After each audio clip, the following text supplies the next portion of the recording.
What's up, Gator Nation? Zach Aliverti and Nick Del Torre coming to you from Tiger Stadium in Death Valley following Florida's 52-35 loss to the Tigers. It was a shootout for most of the night. The Gators took the lead in the third quarter and had some hope there. It was maybe 10 minutes left, down 3 points, thinking, okay, can they pull off another South Carolina comeback? But unfortunately for them, this was not the South Carolina Gamecocks.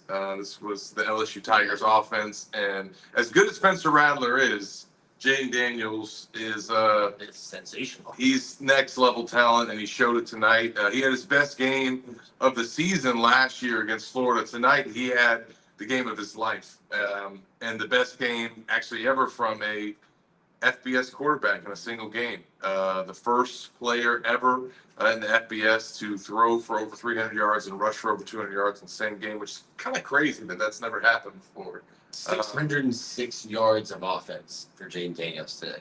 Of the 701 that LSU finished with, which is the most ever allowed by the Gators in school history. Florida allowed more than a quarter mile of offense today for LSU. And you know what? They actually did some of the things that they needed to do. They got the stop and the Fourth down, yeah. turnovers, turnover the down. goal line stand Goal line was stand. huge. At the other end, because it was at this end and 16, and then this end. So, You know, and honestly, you can't put it on the offense. 35 points. We said they probably needed to score in the 40s, but like Khalil Jackson's overturned catch and then Trey Wilson's drop pass on fourth down. If the Gators keep both of those drives going, you know, then maybe this thing stays a little bit closer toward the end because the Gators were kind of going back and forth. But at the end of the day, you don't want to have to put that on your offense. You got to score every drive. The defense has to get some stops, and they just simply could not enough. They did, like we said, especially early in the game, that goal line stand kind of kept Florida in it and allowed them to be ahead in the third quarter and stay within striking distance. Because if LSU scores on that goal line stand, that lead that they have is now stretched throughout and doesn't feel as close. But you said it, man. Third quarter, you were like, is Florida going to do this? yeah, then LSU scored on every score. Not scored, excuse me. LSU scored a touchdown on every single drive outside of the kneel at the end. It was going to be a tough game. LSU's offense is ranked number one. They're going to be ranked number one now after a performance like this. It's one of the best offenses in the country, and Florida's defense outside of Vanderbilt has given up more yards every week of this season with the Vanderbilt outlier. Yeah. So it's a young defense. I think if you watch the games again, you know, like, listen, not tonight. Clear your head. Let the alcohol get out of your system. Yeah. Take yourself, if you're here, go to watch the games again. I think guys are in positions. Like, I think the schemes are okay. You're going to give up big plays. We said that. Yeah. Mississippi, not Mississippi State. Where do you come from? Oh, Arizona State. Austin Armstrong. Oh, Southern Miss. Southern Miss gave up huge chunk plays. And that's just, he's aggressive. You're playing man. When you're playing man, the guys are going to get beat. Jalen Kimber had a bad day. Jason Marshall had a bad day. Everyone on the defense had a bad day. You're gonna give a big plays, and I'm not ready. I see a lot of people throwing Austin Armstrong out. Like, we need to have a conversation. And what good is going to have a third defensive coordinator in 3 years? I think the scheme is fine. I think there's young players. I asked Billy on Monday, are these guys wearing down? Like 18-year-old, 19-year-old kids. And the two freshman safeties are really strong. Freshmen line everyone up. Like, if you're at games, I probably don't see it on TV, but if you're at the games, Austin Armstrong is constantly running. Mark Hockey's having pulling back because he's yelling to get guys aligned, and that's just freshmen. Youth. Yeah. Freshmen the game hasn't slowed down for them. The Utes. The Utes. Yeah. And you're seeing it, and you could say, hey, pull those freshmen out and play some of the older guys. I don't think anyone's saying that. I don't think anyone is saying that. I mean, I know some Florida fans that have questioned why they keep sending those freshmen out drive after drive. When at some point you worry, is their confidence going to get shot because they keep giving up 400-plus yards, 40-plus points per game.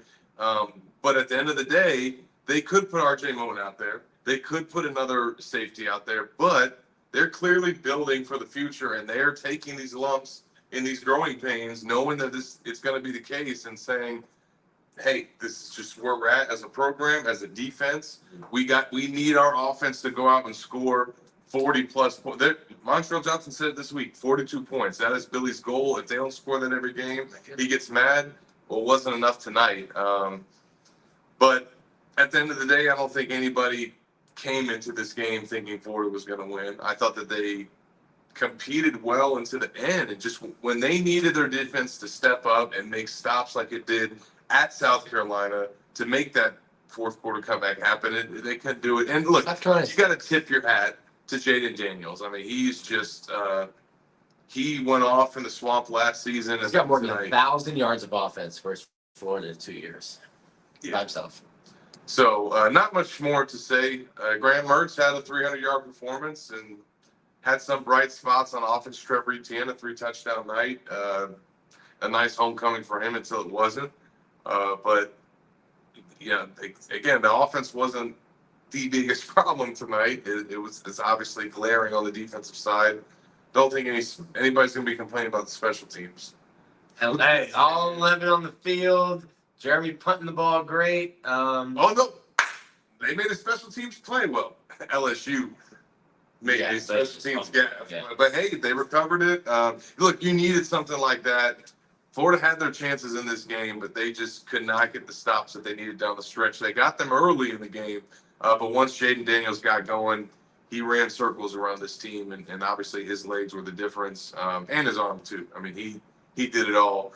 And now Florida heads from one Tigers matchup to another one against a Missouri team that looked waxed Tennessee damn good today against the Vols, and makes that win for Florida look even less impressive. Yeah. So now they got to regroup and try to find a way to win on the road, and if they can't, come back home against Florida State, which got a rivalry win today over Miami. So we're chugging along, Nicholas.